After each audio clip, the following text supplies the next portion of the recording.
hoş geldiniz. Yine bir maket videosuyla karşınızdayım. Bugünkü maketimiz bir uçak maketi olacak arkadaşlar. Tek motorlu uçak maketi nasıl yapılır onu sizlere göstererek yapacağım arkadaşlar. Kartondan tek motorlu uçak maketi nasıl yapılır? Hep birlikte maketimize başlayalım arkadaşlar. Siz de izleyerek aynısını çok rahat bir şekilde yapabilirsiniz.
maketimizi de bitirdik. Bugünkü maketimiz tek motorlu uçak maketi oldu arkadaşlar.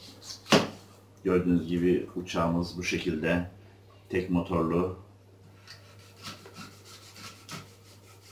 bir uçak maketi arkadaşlar. Uçak maketlerimize yeni bir model ekledik.